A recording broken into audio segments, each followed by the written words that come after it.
한자 수업 시작합니다. 한자 공책 준비해서 자리로 와주세요. 오늘은 물 숫자를 부수로 하는 한자를 배워보겠습니다. 그리고 이러한 부수는 한자에서 어디에 위치해 있냐에 따라서 다 이름이 있거든요. 그래서 오늘은 왼쪽에 위치한 부수는 변자를 붙여요. 그래서 삼수변을 부수로 하는 한자들을 중점적으로 배워볼게요. 오늘 학습할 내용은 부수는 위치에 따라서 부르는 이름이 다 다르거든요. 그리고 이 부수는 의미를 나타내기도 해요. 그래서 한자의 의미에 따라서 부수가 다 바뀌는데 이번 시간에는 물수를 부수로 하는 한자를 배워볼 겁니다. 영상에서 부수의 위치에 따라서 이름이 어떻게 바뀌는지 전부는 아니더라도 한 일부만 배워볼게요. 위에 있으면 머리라고 부르고 아래에 있으면 발이라고 부르고 왼쪽 옆에 있으면 변이라고 부릅니다. 한번 영상 다 같이 보겠습니다. 지금 부수에 대해서 더 배워보려고 하는데요. 부수는 붓을 떼지 않고 몇 번이나 획을 그을 수 있느냐에 따라서 1획짜리, 2획짜리 이렇게 그 부분을 기준으로 삼아서 한자를 분류할 수 있거든요. 그래서 한자가 저번 시간에는 비우자, 즉 8획짜리 부수에서 이렇게 비우자를 부수로 하는 구름 운자나 눈 설자를 찾을 수 있는 거예요. 그러면 획이 많으면 많을수록 더 뒤에 있고 마치 기역, 니은, 디귿에서 어떤 단어의 길이가 더 길거나 혹은 가보다는 구자가 더 뒤에 있거나 하는 것처럼 획수가 많을수록 그 획에 따라서 더 더해져 가면서 사전을 찾을 수 있는데요. 여러분들 여기 보면 사람인 변과 2획짜리 부수에서 사람인 변과 어진 사람인 발을 볼 수 있죠. 즉 여러분들이 변하고 발이라는 말은 이 부수가 어디에 위치해 있느냐를 알려주는 거예요. 예를 들면 발이라고 하면 여러분들 어디 위치해 있을 것 같으세요? 손발 할 때 아래에 있을 것 같잖아요. 그래서 실제로 이 어진 사람인 발은 여러분들 이 부수를 하는 한자를 배웠는데 뭐였는지 기억이 나나요? 네, 맞아요. 여기 여러분들이 배웠었던 형자 있죠. 이게 바로 이 어진 사람인 발을 부수로 하는 한자입니다. 그래서 형자를 찾고 싶으면 이 어진 사람인 발 한자에서 찾을 수 있어요. 그런데 변이라고 하면 어디에 위치해 있을까요? 왼쪽 옆에 위치해 있는 건 어진 사람인 변이라고 합니다. 오늘 배울 부수는요, 물 숫자예요.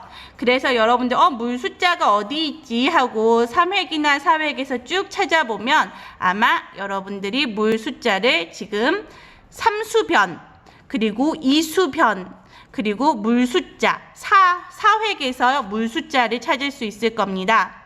그래서 이 물 숫자가 부수로 바뀌었을 때는 이수변이나 혹은 삼수변으로 바뀌는데요.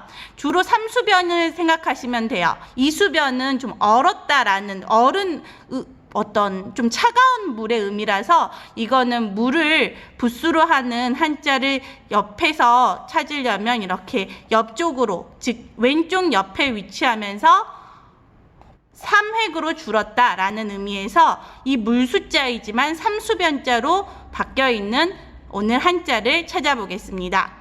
그래서 물수를 부수로 하는 한자 그리고 이 삼수변을 부수로 하는 한자를 한번 찾아볼게요. 여러분들 지금 다른 한자들도 여기 변자라고 위치해 있는 애들은 다 어디에 위치해 있을까요? 네, 왼쪽에 위치해 있어요. 그럼 여기 우부방이라고 돼 있죠. 방자는 어디에 위치해 있을 것 같으세요? 네, 오른쪽에 위치해 있는 애들을 방이라고 부릅니다. 여기 또 엄자라고 되어 있는 애들도요. 주로 위쪽이나 이렇게 위쪽과 왼쪽 혹은 위쪽과 오른쪽 되어 있는 애들 엄이라고 부르고요. 또 이게 받침이 있습니다. 받침. 아래에 이렇게 깔려 있는 걸 받침이라고 부르고요. 그리고 어떤 위치 여기도 엄이라고 적혀 있죠. 어디에 위치해 있을까요? 위와 오른쪽 옆에. 그러면 이렇게 이 위치를 나타내는 거예요. 그래서 여러분들이 변자라고 보면은 왼쪽 옆이라고 보시면 됩니다. 오늘은 한번 삼수변하고 물 숫자를 부수로 하는 한자들을 알아볼게요. 자, 뭐라고 말하는지 한자가 아직 익숙하지 않아서 좀 헷갈리죠.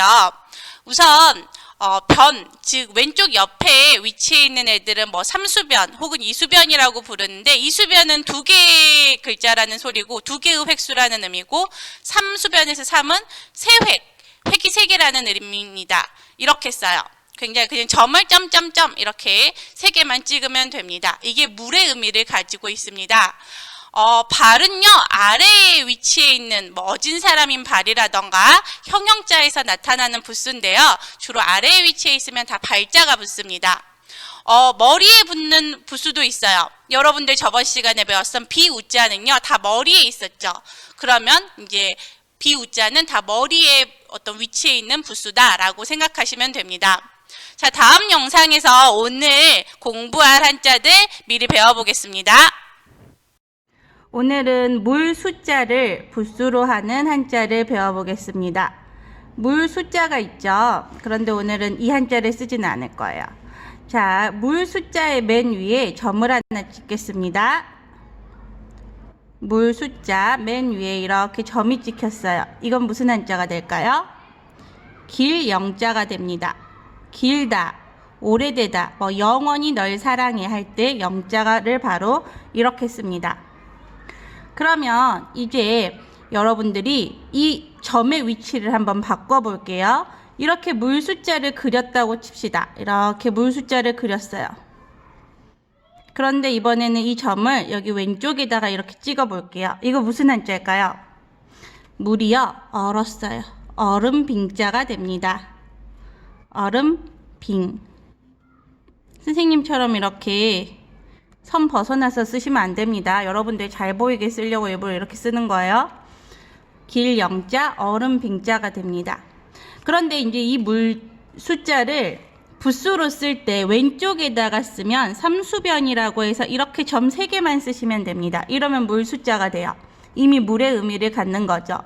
그런데 이 물의 의미를 갖고 또 거기에다가 물을 부수로 아까 했었던 길영자를 썼어요. 그럼 이건 무슨 한자가 될까요? 헤엄칠 영자가 됩니다. 수영합니다 할 때 이 영자를 써요. 헤엄칠 영. 선생님처럼 이렇게 벗어나게 쓰시면 안 돼요. 자, 길영자도 쓰셨고요. 얼음 빙자도 쓰셨어요. 이제는 헤엄칠 영자를 쓰셨습니다. 혹시 여러분들 이런 한자 아세요? 요렇게 돼 있는 한자 되게 쉽죠? 이거는요, 오를 가짜입니다. 오늘 만날래? 가능해? 뭐 이렇게 물어봤을 때 응 가능해 할 때 가짜예요. 오를 가짜. 물 숫자, 이 삼수변하고 오를 가짜가 만나면 어떤 한자가 되는지 아세요? 바로 물하자가 됩니다.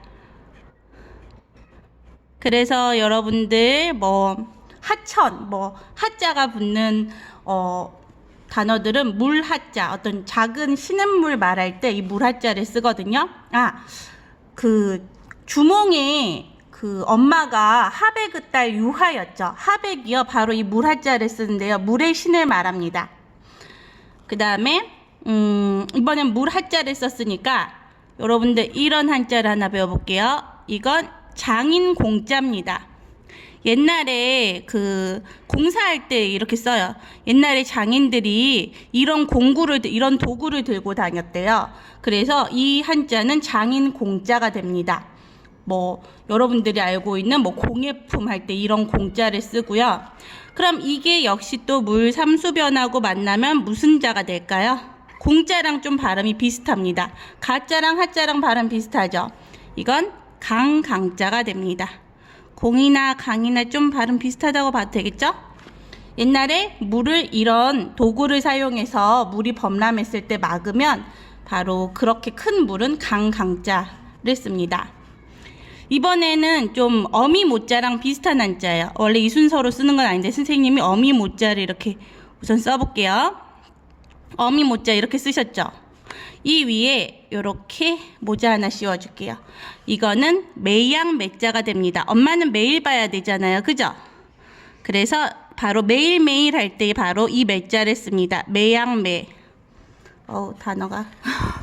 그러면 이 물이 매일매일 가는 곳이 있습니다. 어디로 갈까요? 이렇게 쓰셔야 돼요. 매일매일 어디를 향해서 갈까요? 바로 바다를 향해서 갑니다. 그래서 이 매양매와 발음이 비슷한 바다 해자가 되죠. 그러면 여러분들 혹시 양 아세요? 양? 양들은 이게 양양자예요. 이렇게 생겼습니다. 양양자의 부수는 뭔지 아세요? 양양자예요. 바로 이거 자체가 이미 부수입니다. 그래서 나중에 이 양양자를 부수로 해서 다른 한자도 생기는데 이거는 물수변을 부수로 하는 양양자와 이렇게 합쳐졌어요. 어떤 한자가 될까요? 똑같이 발음은 양자입니다. 그런데 바다 중에서도 지중해가 있고 카스피해가 있잖아요. 아주 커다란 바다. 무슨 바다라고 부르는지 아세요? 태평양, 대서양. 그래서 이건 큰 바다 양자입니다. 큰 바다라는 의미예요. 그래서 큰 바다 양자를 이렇게 쓸 수 있고요. 자, 그럼 물 숫자와 다 관련된 단어들이었어요. 물 하자, 강자, 바다 해자, 큰 바다 양자. 그러면 이번에는 갈 것자를 한번, 이때까지는 그래 물들이 눈에 보였잖아요. 그쵸? 그런데 이 갈 것자하고 삼수변하고 합치면은 어떤 단어가 되는지 혹시 여러분들 상상하실 수 있을까요? 이때까지는 그래 물하고 좀 관련이 있는 단어였어. 이 단어는요, 물이 가는 대로 가는 것. 자연스러운 법칙이죠. 이건 법법자가 됩니다. 법은요, 물이 높은 데서 낮은 데로 흐르듯이 작은 물줄기가 큰 물줄기로 모이듯이 자연스러운 법칙을 따른다. 이렇게 해서 물이 가는 대로 하는 것, 그게 바로 법법자가 됩니다. 자, 이번에 소개할 단어는 적을 소자입니다. 적을 소, 많다 적다 할 때의 적을 소자예요. 그러면 물이요 너무 적어요. 그럼 어떤 단어가 될까요? 물이 너무 적어요. 네, 모래사자가 됩니다. 사막 할 때의 사자예요. 자, 마지막 여러분들이 이미 알고 있는 단어. 자, 물 숫자에다가 이거 뭔지 아세요? 열십자죠.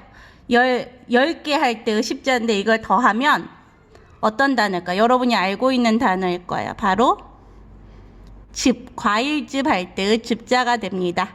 즙자가 됩니다. 자, 물에 관한 단어들 한번 배워보았습니다. 오늘 이렇게 16자를 쓰시면 됩니다. 물 숫자를 부수로 하는 한자들 한번 정리해 볼게요. 이 한자 뭐였나요? 길영자입니다. 점을 옆에, 왼쪽 옆에 찍으면 어떤 한자로 변했나요? 얼음 빙자가 됩니다. 여러분들 빙수할 때 얼음 빙자하고 물 숫자 쓰는 거 알고 계셨어요? 이번에는 헤엄칠 영자입니다. 물속에 오래오래 있어요. 뭐 해야겠어요? 헤엄을 쳐야겠죠? 그래서 삼수변하고 길영자를 합치면 헤엄칠 영자가 됩니다. 이건 물하였죠? 어떤 한자였는지 기억나나요? 강자였습니다. 이건요? 네, 바다해. 큰 바다 양. 법. 모래 사. 진액 즙 혹은 즙이라고 하셔도 됩니다. 오늘 배운 한자 공책에 한번 정리해 보세요. 정리하신 건 사진 찍어서 과제방에 올리시면 됩니다. 오늘도 수고 많으셨습니다.